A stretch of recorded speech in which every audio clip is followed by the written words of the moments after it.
نبی علیہ الصلوۃ والسلام فرمایي سلور جهنميان داسې جدونه به نور جهنميان سواړي پناه واړي نور جهنميان به پناه واړي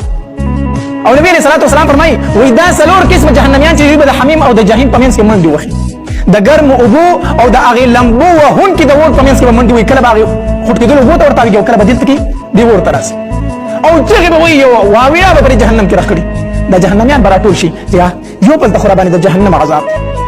د جهنم عذاب دی بل بل د دې سلور قسم خلکو نه موږ نور په عذاب کې دي زموږ په عذاب کې نور اضافه کړی دا جهنميان براغون شي راځي په پوس نو چې ته ولې دوره تکلیف دی د جهنم ته موږ هم یو او دویم دی نو دوی ته ولې دومره غټ تکلیف دی دوی ولې دومره فریاد کوي چې موږ ته تکلیف را کړل په دې سلور تنو کې حدیث مبارک راځي یو به هغه کس وي چې په زنجیرانو کې به تړل شوی وي عليه تابوت من جمر او د سروټ په یو صندوق په پروت خپې کومې زنجیران پراته وي او د پاسه په د وسپنې یو صندوق یو هغه صندوق به د سکروټو د ورو ډک وي دا په باندې بار شوی دویم قسم نبی علیہ الصلوۃ والسلام فرمایي ورجل یجر امعاءه دویم هغه سره دی چې په ځان پسې به کلمې راکاږي او په جهنم کې به یو ځای بل ځای لځي کلمې به پسې راخکل شي دریم نبی علیہ الصلوۃ والسلام فرمایي ورجل یسیل فوه قیحا ودما دریم هغه کس چې داغه د خلینو به ویني او زوی به دی او ګندګي به د خلینو روانه او سلورم نبی علیہ الصلوۃ والسلام فرمایي ورجل یاکل لحمه سلورم هغه تند چې د خپل بدن غوښه بلا شوکي او خوري به چغي به وي د خپل بدن غوښه بلا شوکي او خوري به سبوي چغي به وي نو دا جهنميان براټول شي په دې پسې نو اول به اول کس لاړ شي چې چا په ځان باندې د وسپنې صندوق کې خو ناغه ته به وي یا ابعده یا ابعده اې دا الله د رحمت نه لري الله دې تابع کړه الله دې برباد کا الله دې هلاک کا دا خو زمونږ په عذاب کې نور مونږ اضافه کړی تا ته څه تکلیف ته ولې ستا عمل سو چې دومره سخت عذاب الله درکوي ستا کوم عمل وو نو دې به وي چې ما به پردي حقونه خوړل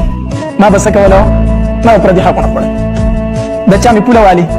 د چا مې کور اغستې د چا مې پیسې پټې کړې دي د چا مې په زور ځمکه اغستې ده ما نه دا پردی حق نه باندې کوم نو اوس راته دا عذاب دی چې په خپل کې بیړۍ پرتې دي او د پاسه باندې و صندوقونه پراته دي بیا به دې دویم طلاق شي او دغه به جهنميان وي اے ابعده اے د الله د رحمت نه لري الله دې هلاک کا الله دې تباہ کا اے ذلیل انسانا موږ دې په عذاب کې کړیو تا کوم عمل کړی چې ځان پس کول میرا کاږي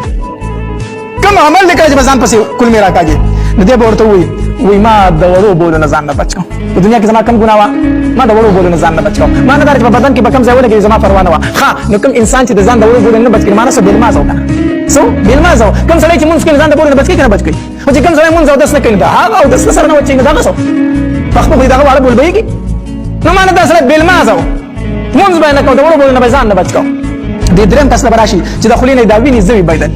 دا ویني زوی چې د خلینې بيدل دل براشي دته بوي چې اے ابعده اے د الله د رحمت نه لري ستا کم ګناه دی چې د خلینې د داسې بدبوی روانه ده او داسې ګندګي ته بهږي دا په دنیا کې کم ګناه کړی دی نو دی به ورته وي زه هغه بدبخته انسان یم چې ما په د ګناه کار ولید نو ما په هغې سره خوند اغستو د ګناه د کار نه به ما څه اغستو خوند اغستو